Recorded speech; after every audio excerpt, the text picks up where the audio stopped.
Well, can't win and piss and all, folks. We cannot win them all. Final whistle has just gone at Ewood Park, and unfortunately, we were dog shit. Absolutely dog shit. I think Luna took a big dump on my screen, and that's what I watched for the past 90 minutes. An absolute disgraceful performance from Rovers. We lacked it. We lacked the desire. We lacked the strength. We lacked the urgency. But yeah, 2-1 loss, final score. Luton will take home all 3 points all the way on that long, lonely road. It'll be a party bus atmosphere, I'm sure, down to Kenilworth Road in Luton. So, where do we go? Where do we start with this bad boy? So, Luton, in fact, took the lead with their goal-scoring machine. Is it Justin Collins or whatever his name is? I don't know. Collins. Collins was on the score sheet. I picked him out as the danger man, and he pissing delivered, just like Swifty Boy did last week. Can you see the spider? Can you see the spider? Can you see it?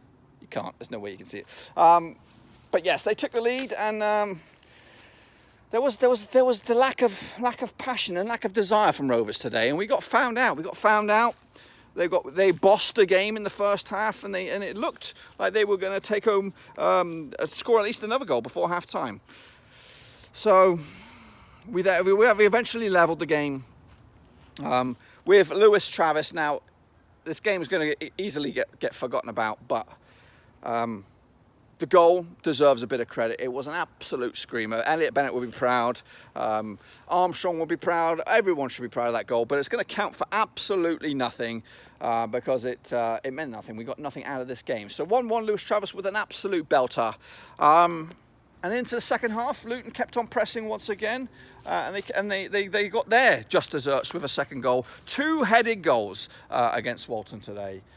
Who got found out as Luton pressed and dominated the air. This is something that we've looked to be better at this season, be better in those aerial duels. But today we got bossed by a team that just got promoted from League One. Now we're not the only team that's been bossed by a team that got from League One. Charlton managed to do it to us as well. So we are underestimating the smaller opposition, and seem to be raising our game when our backs are up against the wall. To be honest with you, This result has kind of opened my eyes a little bit. Yes, we were looking for 3 wins on the spin, but they were 3 wins potentially against teams that we reasonably should be beating of them. So we should be beating Millwall, we should be beating Reading, and we should be beating Luton. So realistically, we kind of failed with this month. We failed, and then prior to that, obviously losing to West Brom, losing to Wimbledon. So despite all the positivity and everything going around the place, it's a bit of a sour taste in my mouth, and I think in order to turn this massive Titanic ship around of our season and to get it moving and back in the right direction, we need a result against a couple of big boys or a couple of form teams, and that is Nottingham Forest and QPR coming right at us this week. So if we could turn the ship around against Nottingham Forest at Ewood Park, then maybe, just maybe, we can forget about this result and it'll put it in the back of the mind, because the Charlton game has been put in the back of the mind after results against Hull and Middlesbrough. So we did lose to them on opening day, but that result seems distant. Now we need to do the same against moving on from this Luton result. We need to pick up results quick time, especially at home at Ewood Park, which losing to these two newly promoted sides at Ewood Park hurts a lot.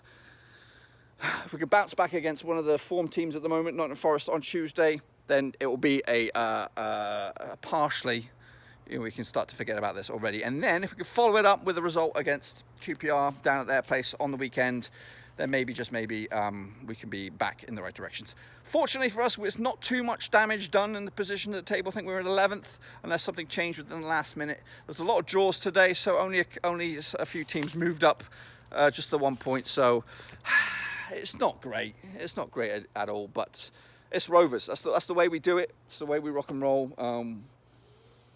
One thing I can say, Lewis Holtby just does show some desire and some passion, and he does seem to commit to every single ball, whereas sometimes some of the other Rovers players don't seem to do that. Dominic Samuel came on for his first appearance, and I was glad to have him back. I am very happy to have him back, but he needs to be a bit more passionate, a bit more hungry, a bit more eager to win the ball back. He was brushed off the ball too easy, 2 or 3 occasions, and ultimately that's not good enough, especially when you're playing in front of your home faithful for the first time in over a year. So need to sort that out, need to sort it out fast. I don't think he's ready to go start in any games anytime soon. On the flip side, I think Holtby is knocking on the door and he deserves a run out from the get-go. Anyway, a little bit later on, we'll do a detailed review for this game with the match stats and all that kind of stuff, and we'll hear what the gaffers had to say. I'm sure it's going to be passionate and vocal because, to be honest with you, all, including you guys and me, expected a Rovers victory today, but we didn't get it. Bounce back ability, that's what's on my mind right now, and that's up against Forest Tuesday.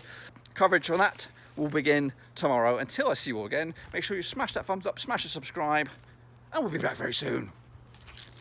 Well done, Luton. Thanks again for watching. Please like, share, and most importantly, hit the subscribe button to keep you bang up to date with all things Blackburn Rovers related, Championship related, football related. We've got it all covered right under one roof. And while I still have you, please be sure to check out some of the old videos scattered along here. I hope.